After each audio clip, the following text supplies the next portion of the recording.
parvežė 92 metais per gimtadienį, o paminklą pastatė per jo mirties metinę. Irgi buvo 94 metai, Liepos mėnuo. Dalyvavo daug šviesių žmonių ir vienas šviesiausių žmonių tai Albertas Zalatorius, kuris labai teigiamai įvertino šitą paminklą. Buvo susirinkę ir giminės, mokykloje kaip tik buvo ir paminėjimas. Ir aš tada buvau, atsimenu, turiu tą nuotrauką, tais 94 metais, bet visą garbę reikia užrašyti Merkinės bendruomeniai, Algimantui Černiauskui, Pautieniui, dar kitiem žmonėm, kurie rinko ir pinigus, ir aukas, ir jų dėka buvo pastatytas paminklas Krėvei. Žiūrėkit, Krėvė žiūri, ir va dabar, čia dar buvo eglė, ar ne? Čia buvo eglė, bet aš taip, ir dabar likus liepa. O kas autorius?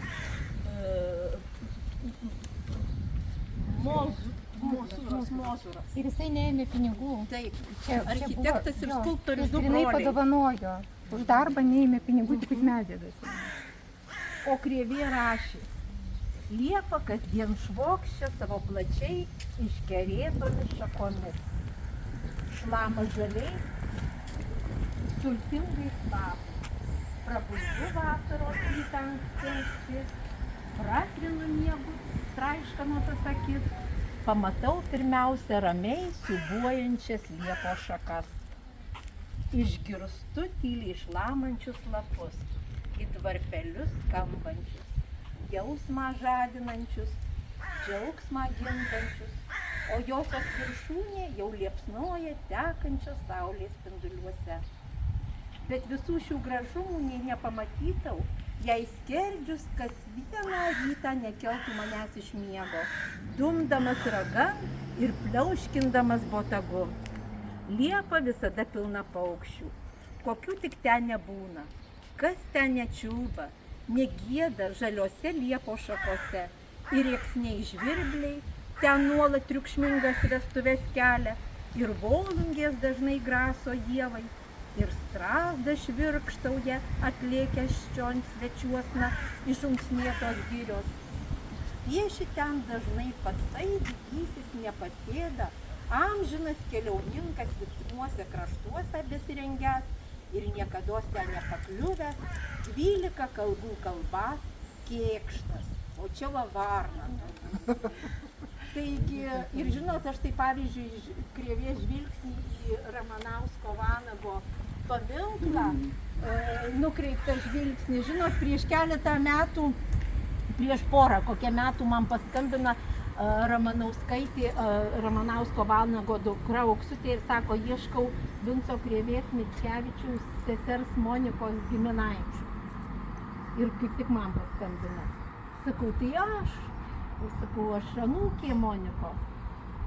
Ir sako, aš noriu atvažiuoti, padėkoti jums. Įsivaizduojat, po kiek metų ateina ta padėka. Sako, už tai, kad radau mamos dienoraščius ir juose mama rašo, kaip padėjo slėptis būtent Ramanausko Vanago šeimai, Vinco Krėvės Mickevičiaus sesers Monikos šeima, kurie gyveno Alovėj, Varčios miške, buvo visai netoli ir kiekvienais metais ir ten kaip tik žuvo Krėvės sūnėnas, partizanas Klevas ir ten visada minimi Varčios miške, Varčios mūšio metinės. Tai kitą metą bus kaip tik irgi 80 metų paminėjimas Varčios mūšio. Tai va, ir man kažkaip tai asocijuojasi, visada praeinu pro tą paminklą, kai žinau šitą istoriją. Nežinočiau, tai nieko, gal tų asociacijų nebūtų. Merkinės centrinė dalis yra ten fotografuota ir Vazos namas, kaip tik matosi, o kad čia buvo mokykla dar caro laikais, tai yra tokių duomenų, tai va, maždaug apie 20 amžiaus pradžią, bet dar rusiška valdiška mokykla, kur turbūt Vincas Krėvė prie jos irgi prisilietęs buvo ir matęs. Tai tokia va ta erdvė. O šiaip aišku, kas iš Merkinės to objektų su Vincu Krėve susiję, tai jau čia nebejotinai yra Piliakalnis Merkinės merkinės bažnyčią. Tai kaip ten yra kažkur minima, kad jis pats ten lindo į tos rūsius ir bandė ieškoti ant tų stabų žmonių. Tai visi šitie dalykai. O tada keliausim, aš nežinau, bandysiu su jumis pasivyti. Tai Kauno gatve, senąją Kauno gatve, tai vat ir yra tas senasis Kauno kelias iš tikrųjų. Ir tas kelias senasis yra ne tik, kad tas vatiesiai kaip stulpo tarsi nueina, bet dar senaisiais laikais, kada yra sudaryti Subartinio dvaro inventoriai, tai minima, kad tas kelias, ko gero, pro Subartinis pagrindinis netgi ėjęs yra iki Kauną, tai vat Subartinis yra ir tas senkelis yra, kaip čia pasakyti, tas Krėvės kelias yra ir tuo pačiu tikras senkelis, vienas iš tokių jungusių didžiosius miestus, turbūt kelių.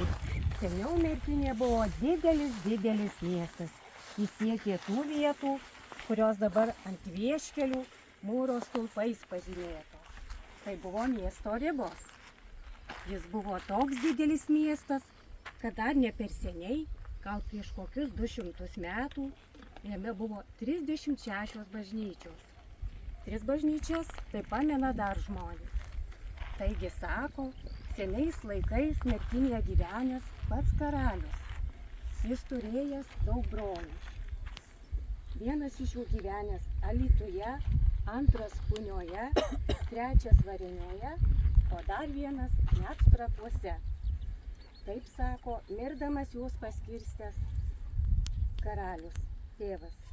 Bet visiems sūnums sako, liepęs klausyti vyriausiojo brolio, kuris buvo Merkinėje. Ilgą laiką jie gyveno taikoje ir kiekvienas valdė savo kraštą. Jis surinktos poringės 36 bažnyčios, bet žmonės žinojo 3. Tai va, galit, kad žmonės buvo fantazuotojai ir Krėvė matyt pastebėdavo visas tas jų fantazijas. Nu, čia Merkinės ribos, nu tai jeigu Merkinė buvo toks didelis miestas, nu tai gal tikrai žinokit tų bažnyčių čia irgi kur laukuose buvo. Nu, 3. Ir pagrindinis kelias, ką sakė Žygimantas, būtent ėjo va šičia va, Kaunas, Gardinas Kaunas. Ir šičia randami ir prie šito kelio ir monetų randa tie keliauninkai. Tai įsivaizduokit, nes aš papasakosiu, kai ateisim ir Subartonių dvaras čia buvęs. Tai matyti tikrai buvę tokie dalykai, kur dabar ir Krėvės tos fantazijos ir užrašymai dzūkų poringiuose apie tuos miestus nepaprastai įdomus. Tas Merkinės riboženklis iš tikrųjų labai yra ir įdomus ir vadinamas riboženkliu, bet kita vertus tai ne visai yra riboženklis, tiesą pasakius, kiek teko gilintis į miesto visą žemę, jurisdiką ir visus tos niuansus, kokius, kiek miestas turėjo žemę, kiek laukų, kiek pievų ir taip toliau. Tai šitie stulpai, kurie turi tas renesansinės formas, 16 amžiui turbūt statyti, tai kyla turbūt tose vietose, kur iš tikrųjų kertasi keliai į miestą. Ne ten, kur jos tiksliai žymi miesto ribas ar kažkokį plotą, bet tiesiogiai susikirtimo vietose. Tai va čia kaip tik yra atšaka senoji Kauno kelio, o ten atšaka, ko gero, buvo link Masališkių dvaro, irgi labai senos teritorijos, ten Mantviliškių ir Mantviliškių, nežinau kaip vadinti vietovės. Tai tie keliai vienaip ar kitaip turėjo savo niuansus ir netgi Ilgio ežeras, kuris buvo senas, tikrai prie Ilgio ežero buvęs senas ilgų palivarkas, irgi buvo vienas stambiausių Merkinės seniūnijos tų, kaip čia folvarkų, dvaro folvarkų. Tai man net yra pasakoję žmonės, kad lyg tai buvo matę net ir polius, galbūt net kažkoks kelias buvo per tą ežerą įrengtas ir kiti dalykai. Tai šito patikrinti negalim, bet labai tikimybė yra. Tai va, bet vienaip ar kitaip, pats kaip kažkoks ženklas, taškas įeinant į miestą, turbūt atkreipti dėmesį keliautojai, kur susikerta keliai, turbūt logiškiausia. Jį yra ir statyti. Kitas dalykas, kad jų nėra išlikę daugiau, nes šitas išlikęs čia laukuose, turbūt dėl to, kad nebuvo aktyviai aplink jį kažkas statoma ir ardoma. O kitas minimas prie Maksimonių gatvės, dabartinės faktiškai Merkinės dabartinio miestelio teritorijoje. O dar vienas yra prie Vilniaus gatvės apvalus, tokia kolona klasicistinių formų. greičiausiai atnaujintas 18 amžiaus pabaigoje ir labai tikėtina su miesto įstatymo priėmimu, kada Merkinė iš esmės formaliai atgavo miesto normalias turėtas teisės ir tokios kolonos dažnai buvo statomas ir gegužės 3 konstitucijos minti. Tai čia yra įdomi detalė, mažai žinoma, bet gali būti, kad Merkinėje vienintelis yra išlikęs gegužės 3 konstitucijos paminklas dabartinėje Lietuvos teritorijoje. Tai va, čia tokia yra viena įdomi detalė. O šitas kelias, kur mes sukam, tai čiagi buvo kadaise vandens malūnas didelis, dviaukštis, mūrinis vienuolynas, sakau, malūnas, nes vienuolyną pastoviai kartoju žodį.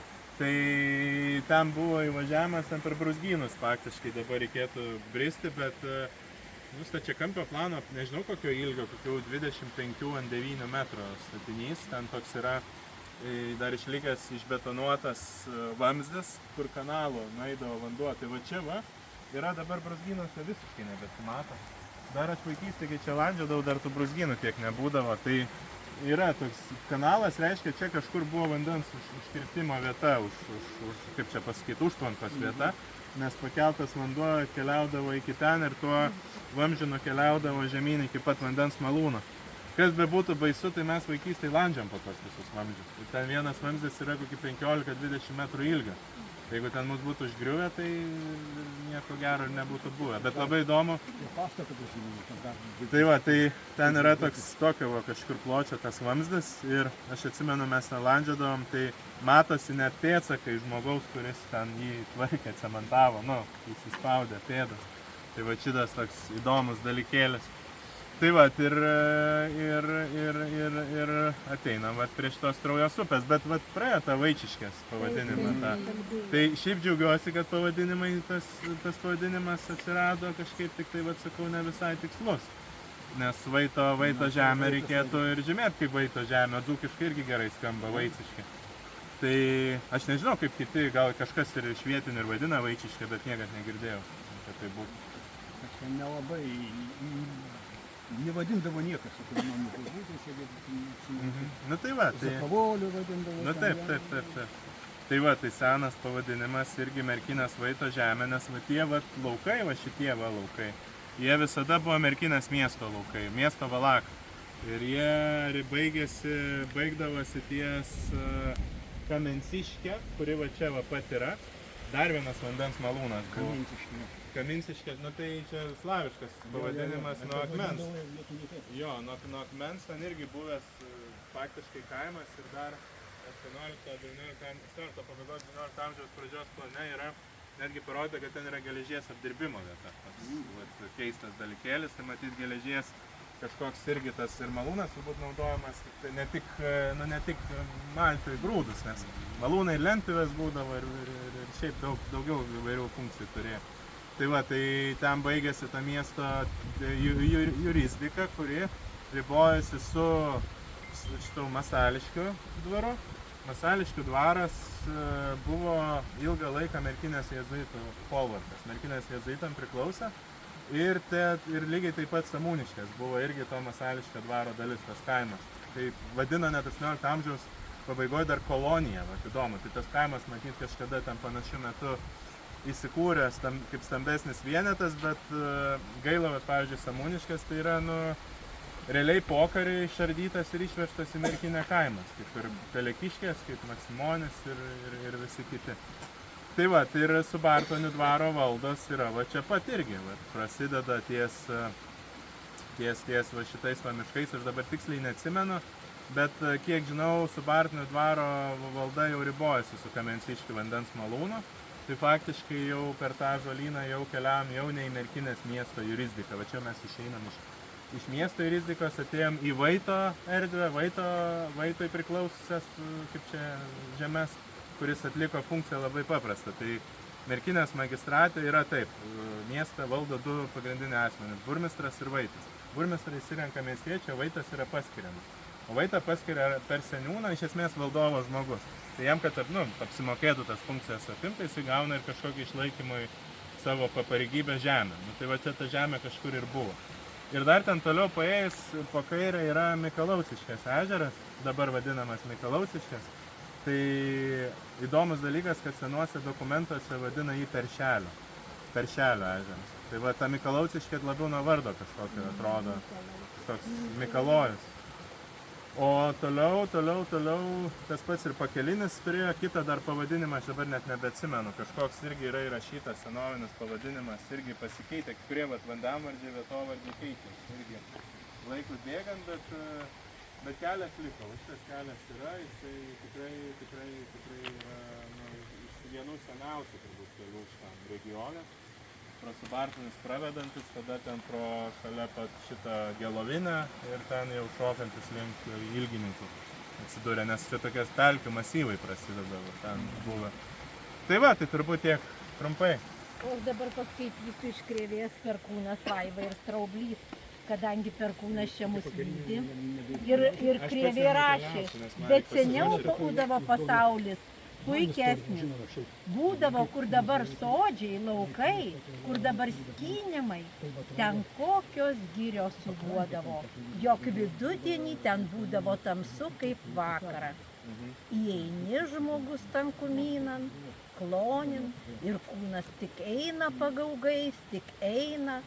Ir ko nebūdavo, kas negyvendavo tų girių gelmėse, jų tankumynuose. Kur tik balelė, ten jau kelios laumės apsigyvenusios, kur upelė ar ežerėlis, ten žiūrėt pakraščiai sundinės vakarais maudosi, kur tik šlaitelis, ten jau mona švirkštauja. Tai linkiu jums pastebėti, o gal pamatysit laumę, moną ar undinę. Ačiū, mono, tai nereikia. Pačiam atėjus į vidurinę mokyklą 8 klasę, tai va Savickom čia buvo auklėtojas mūsų pradžioj, tik toj Savytį antram aukšte. Vitkus tai va Gvazos name ir pakabint reiktų Vitkų, nes muziejai pradėjo gyventi. Jo, taigi sakau, būdavo ateina į pamoką, tai ir buvot kur nors užėję, ar ieškojot eksponatais įpradėjot, būdavo per pamoką, vaikai eikit ten, ieškokit paveikėse kažko, tai rasit seną kokį dalyką. Geras. Ten, arba jam pasakyti, kad jis važiuodavo ten ir rinkdavo. Tai buvo žumas kažkokios. Tai va, gera nuotrauka. Merkinės. 58 metais.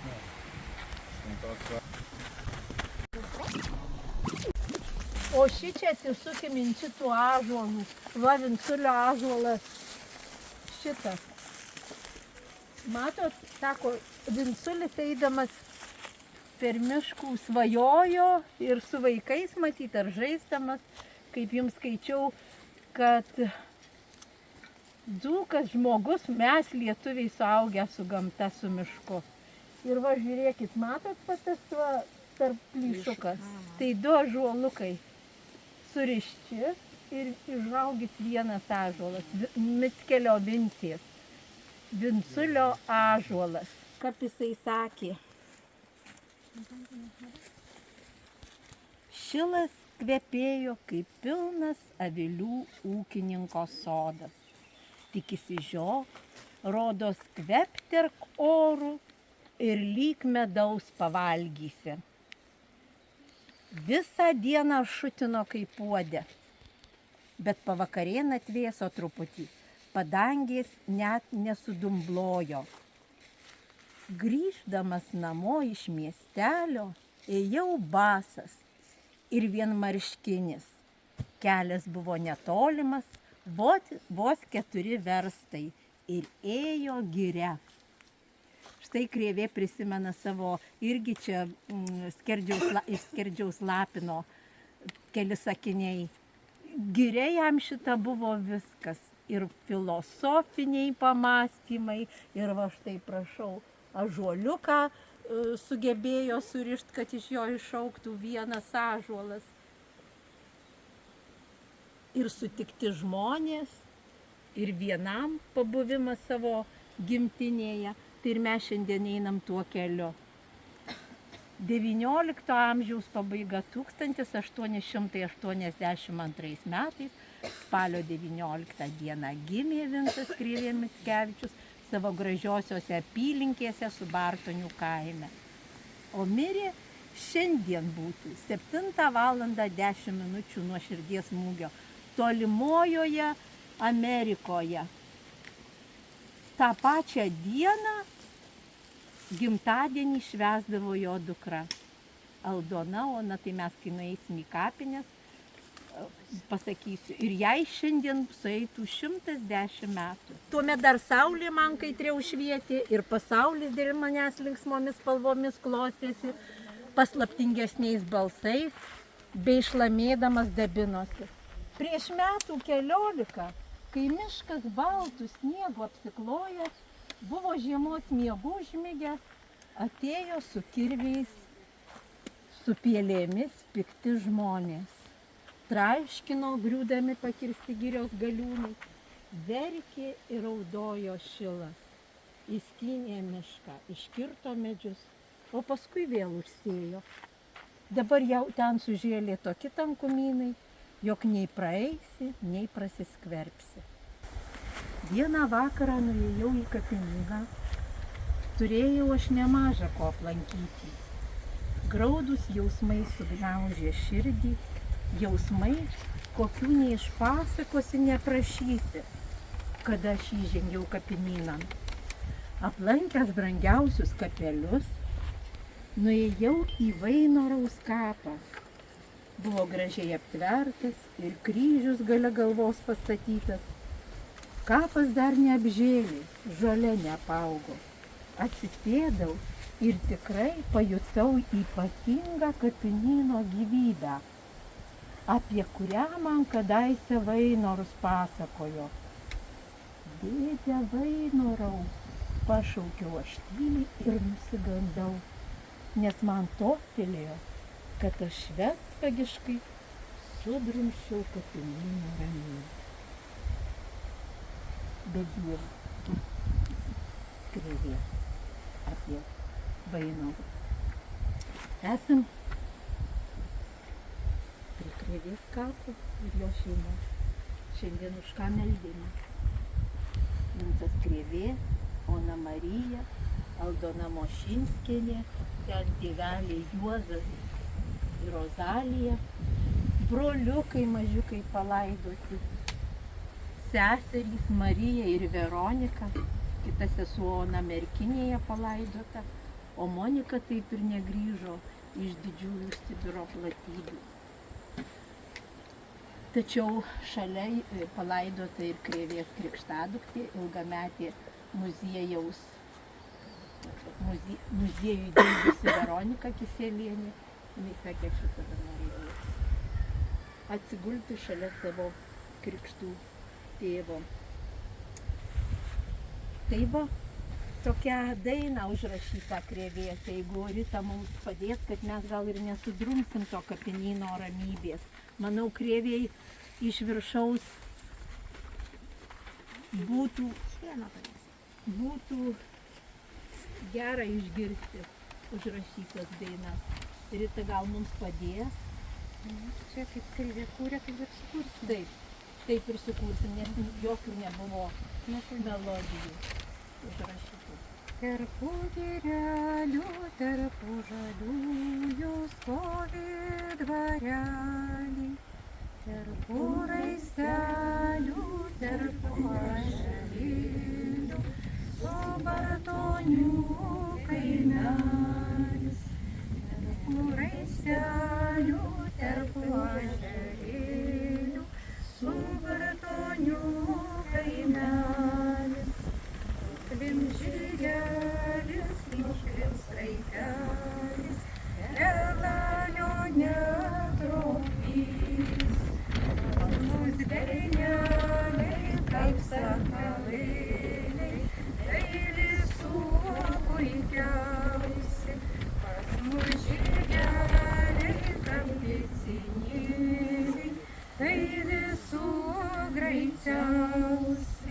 Pas mus mergelis, aplelylis, tai visų gražiausios, o jų dainelis, kaip lakštų žėlių, tai visų skambiausios. Skamba šokolalis, karštas šviedrosios, su bartonys joja.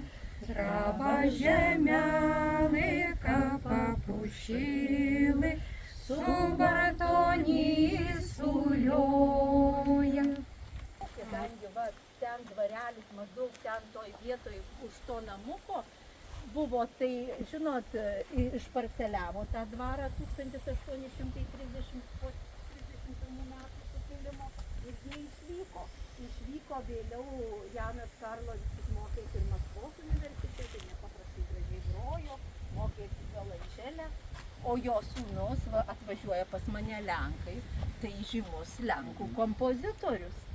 Tai va turim du tokius garbingus žmonės su Bartonyse. Kartais nelabai ką žinom, bet prašau, Vincas Krėvė Mickevičius atvažiuoja Lenkai, galvodami, kad Adomas Mickevičius yra giminė, bet suranda Karlovičių, savo kompozitoriaus tėvų prosenelių, kur gimė, žodžiu, dvarelį.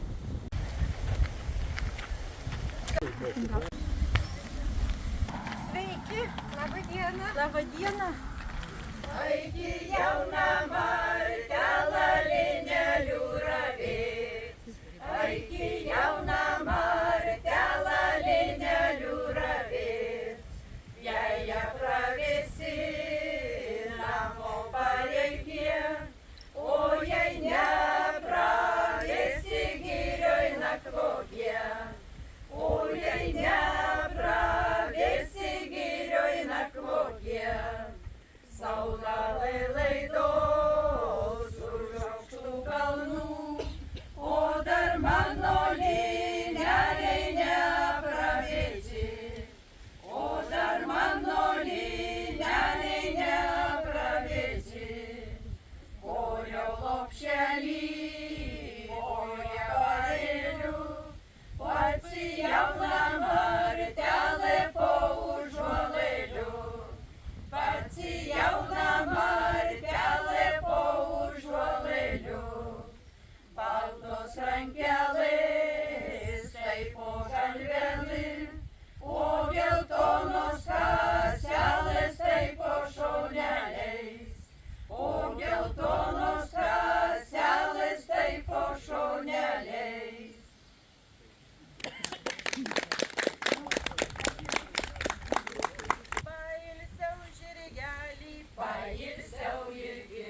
išėjo bernelis iš didžiojo dvarelio ir pririšo šyvų žirgų prie rūtelių darželio. Ir pririšo šyvų žirgų prie rūtelių darželio. Išėjo motulai ant viešojo kelio, klausinėjo pažygelį, koks natūros bernelis.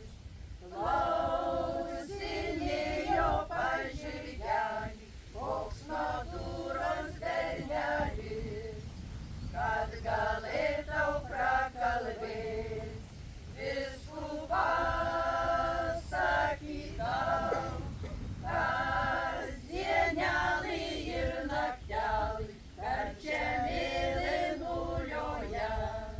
Tiem padėkoti, kurie buvo mišiose, kurie žygiavo šitą žygį skirtą Krėvės 70 metų mirties tokiam jubiliejui.